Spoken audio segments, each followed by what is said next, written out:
something that needs to be talked more about, because people are definitely not immune to this topic. And I feel like I personally have definitely gone through seasons of being very insecure and being more secure. So I just thought that I would share a little bit about this topic, and I hope it will be encouraging to you. I have actually written a blog post on this, so if you want to read what I'm going to say, or you want a reminder, you can pull that up. I'll put the link in the description box below. But yeah, I've thought about this a lot, and I just thought I would share. Hopefully some of this will be encouraging. But body image. This is something that can be very crippling and can be very defeating. And I think we struggle with body image, and this is particularly for girls. I think girls struggle with it the most. I mean, I'm not a guy, I don't know. I don't really know the extent that guys might deal with this. I'm sure they deal with it some, but I feel like girls mainly struggle with body image. And I feel like the main two reasons that this is a struggle is, so I'm reading off my phone some notes, the blog post that I wrote, so don't mind me.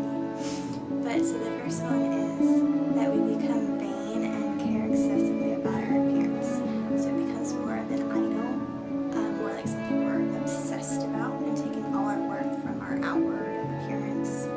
And then number two is we use beauty to compete with others and bring ourselves and others down.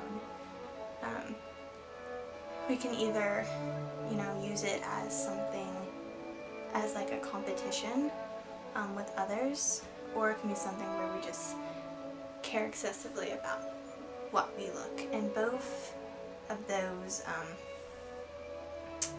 methods are really wrong. And I just thought that none of those are right. We shouldn't care excessively about how we look, and we should 100% not use the beauty that God has given us to tear down other people's beauty. Sometimes people say that females can be some of the most, comparing creatures in the world. We can be, like, oh my goodness, you're so pretty, but then inwardly we're like, oh, she looks so pretty. Like, oh my goodness, I look ugly compared to her. Like, we can very much just compliment people but not like it, and I know that sounds horrible, and it's sad, and it is. And I feel like that's something we need to work on. Yeah, I feel like sometimes, I don't know if you've ever experienced this, but you'll see, a really pretty person walk into the room, and I wrote this down, I'll just read it to you. I really liked how I put it. You walk into church smiling, feeling put together and pretty. Suddenly your friend walks into church looking super pretty. You automatically notice her curled hair, no frizz, and perfect eye makeup. You then think of your hair. You brushed it, put on a headband or clipped it back if it was a good day, and it's definitely got a perfect little halo of frizz. You think of your makeup. Your eyebrows are looking a little wild. You threw on some mascara, put on lip balm, and called it a day. All of a sudden, your brain has gone on this downward spiral from feeling good about yourself to feeling like the ugliest girl on the planet. How did this start? I think first it's jealousy, and then low self-esteem. You don't have a secure identity in who you are. You're not secure in how God made you and how you look. So this scenario is not uncommon, and it's not an uncommon scenario, and I think it's one that is very familiar to a lot of people, and I think people relate to it. I think also you could attribute this to sports. Be it the pretty girl at church, or the sporty girl with the perfect ponytail and the cute athletic outfit. We all strive to be other people, and I've definitely struggled with low self-esteem, of thinking low of myself, of thinking that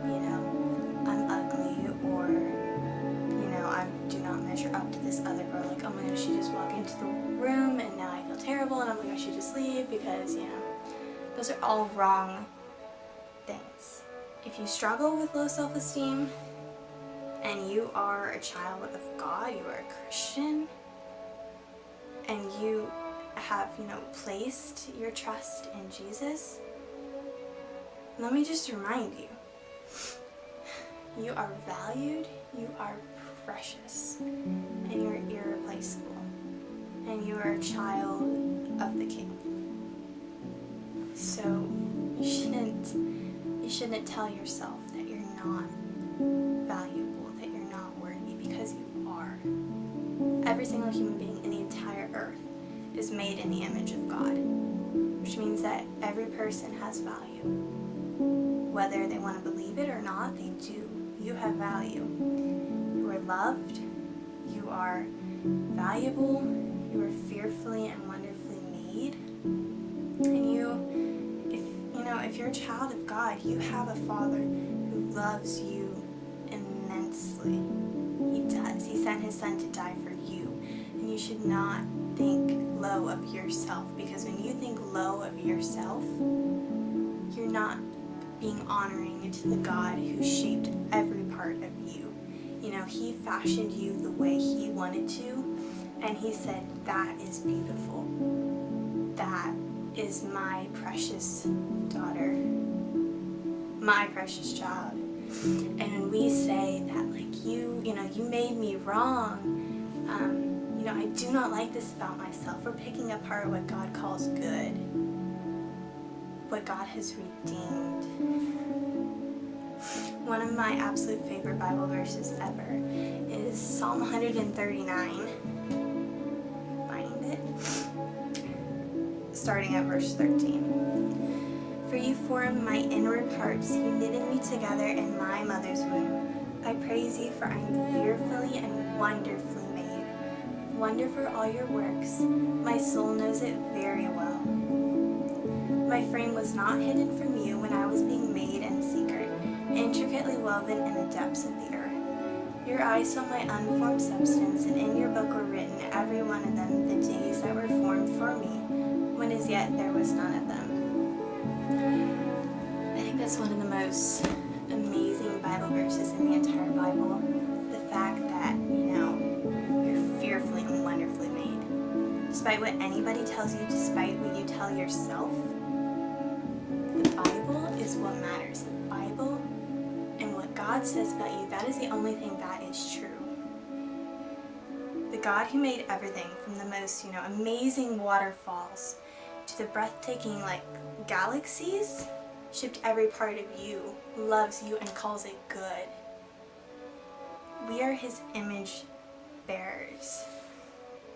I think that, in and of itself, should let us, hold our heads high and be like, I am the daughter of the King.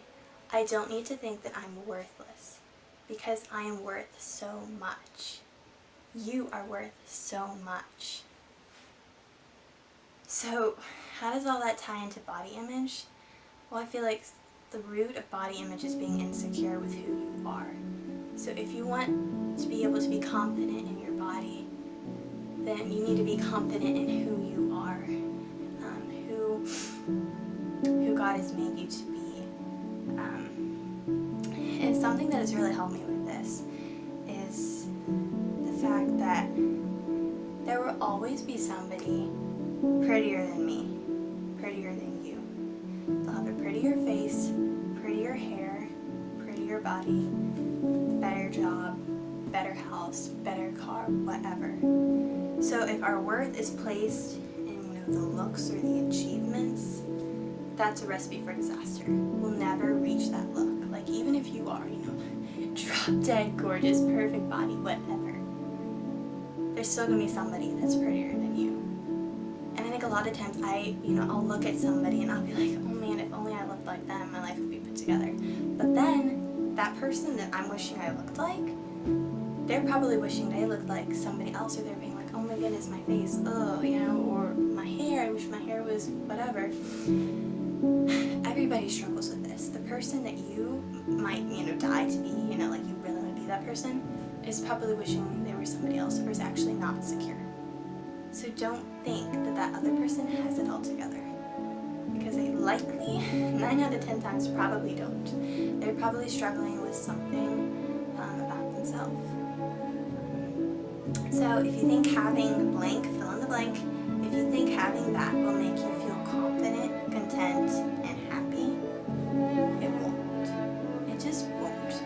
The only thing, or I guess person, I should say, who will make you feel confident, content, and happy is Jesus. He tells you that he made your body good, and you are fearfully and wonderfully made, and he loves you, and you are valuable, and you are chosen. That is what will make you feel confident in your body. He doesn't look at you and say, Caroline, you have such a fat face, or Caroline, you're just, whatever. He looks at you and says, Caroline, I made you just the way I wanted you to look. I didn't make you to look like her, I made you to look like you. And I shaped every part about you in the way that I wanted you to look. I didn't want you to look like, whatever, Amy. I wanted you to look like Caroline. And that's a beautiful thing. Every part of us is so intentional. And, when we are discontent with how we are made, it's not only hurtful to ourselves, it's hurtful to God.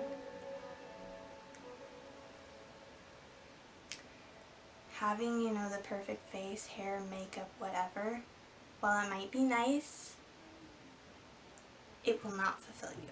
And I don't think we'll ever, reach that level of perfect hair, whatever is that, or perfect body. Well, the body, trends change all the time. What is, in one century the perfect body, the next century is not the perfect body. Okay, y'all, trends, whatever, change all the time. So don't let that change you, okay? And let me just close it on this. I've been talking, rambling along for a little while. God loves how he made you. And you need to love what God loves. So, if God calls you beautiful and you chosen and you're fearfully and wonderfully made, and he calls you what he made good, and he loves you, then we need to love ourselves and know that what God made is good. Yes, we're in a fallen world. Yes, our bodies are now fallen, but they're still good. And God doesn't want us picking apart pieces of us constantly, and comparing ourselves. Y'all, comparison is a thief of joy. I'm sure you've heard that quote all the time, but it's so true. The day we learn to be content with how we look in our bodies is the day that we'll have joy, and we can live our lives to the fullest. I hope this was encouraging to you, and I just want you to remember that you are fearfully and wonderfully made by the creator of the universe. So go live like it,